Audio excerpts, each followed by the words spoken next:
Bonsoir à tous, bienvenue dans le forum de Girondin TV. On est ravis de vous accueillir ce soir. On va refaire, et vous en avez l'habitude, l'actualité du football en général et plus particulièrement celle des Girondins de Bordeaux. Avec ce soir, s'il vous plaît, sous un tonnerre d'applaudissements, Denis Grandjou. Salut Denis. Bonjour tout le monde.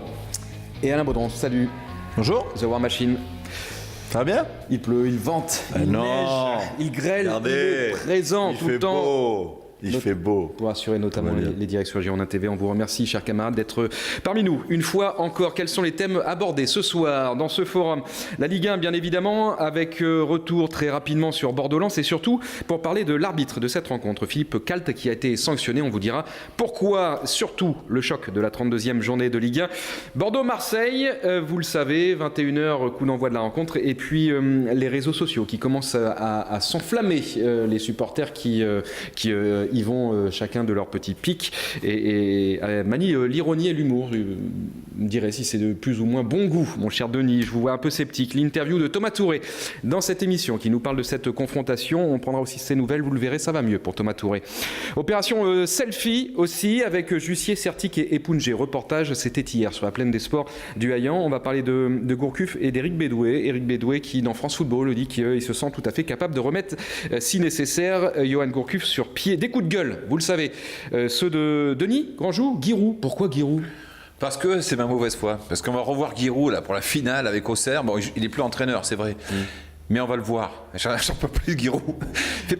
J'en peux plus. Alors c'est ça, c'est le premier coup de gueule, c'est Giroud. Puis il y en a un deuxième, c'est Stéphane Ruffier. Pareil. Alors pourquoi Stéphane Ruffier? On en reparlera. Mais alors, on en reparle. Stéphane Ruffier, parce que ça fait longtemps. Donc, puis, pareil, mauvaise foi. Mais là, on ne peut pas décréter qu'on est le bad boy parce qu'on a des tatouages, un beau maillot rouge et un regard d'acier.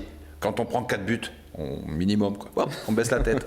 Bon, bah voilà, tout est dit. En fait, on va plus aborder ce thème-là tout à l'heure. Mais des coups de cœur, et les coups de cœur, ils nous viennent d'Alain Baudron. Voilà, une âme charitable, coup de cœur notamment pour un but d'Enzo Zidane, c'est ça? Non, c'est moi, ça. Je me retourne, bougez pas. C'est pas moi. Voilà. Parce que j'ai fait un 180 je degrés. suis méchant, mais je suis gentil aussi. Mais c'est celui qui date d'il y a quelques semaines. Ouais, super but. Ouais, mais on l'avait pas trop vu, donc c'est celui qu'on n'avait pas pu diffuser. C'est celui que j'avais sélectionné il y a 3-4 semaines et que vous n'aviez pas diffusé. Ça s'appelle un marbre dans notre jargon, effectivement. Mais bon, je suis tombé dessus, j'ai trouvé sympa ce but. Voilà. Alors j'ai sur ma petite fiche préparée par tout mon cortège de stagiaires et d'assistantes, vous le savez, j'ai à peu près une vingtaine. Vous êtes un peu le Drucker de... C'est-à-dire que moi, j'arrive en plateau, rien n'est préparé, tout est préparé par mes assistantes et assistants. Voilà, faut qui arrivent eux en minivan.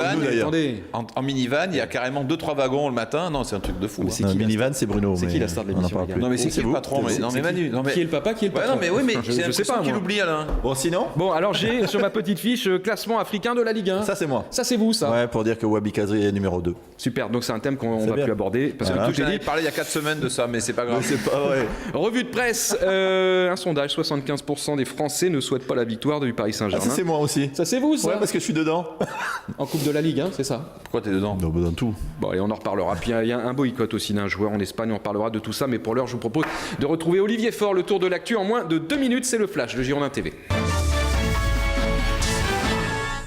Bonjour Emmanuel, bonjour à tous. Ravi de vous retrouver pour les dernières infos en marine et blanc sous le soleil. Vous le voyez avec une séance d'entraînement ce jeudi après-midi pour les hommes de Willy Sagnol qui préparent activement bien sûr le choc ce dimanche soir avec la réception de Marseille à Chabandelmas donc à 21h. On rappelle que Planus, Jussier, Diabaté et Touré sont blessés. Chantôme lui est suspendu pour la rencontre tout comme Ayou côté marseillais. Sachez qu'il restait seulement 300 places ce jeudi matin pour assister à la rencontre. Autant vous dire que le stade sera rempli dimanche soir pour cette dernière rencontre face à l'OM à Chaban-Delmas. Et puis une bonne nouvelle pour Bordeaux, c'est la victoire du PSG hier face à Saint-Etienne en demi-finale de la Coupe de France. Paris est donc qualifié pour la finale, ce sera face à Auxerre et on rappelle que si Paris gagne les deux coupes, la Coupe de la Ligue et la Coupe de France, eh bien la 5e et la 6e place seront qualificatives pour l'Europa League. Enfin, une journée cruciale ce jeudi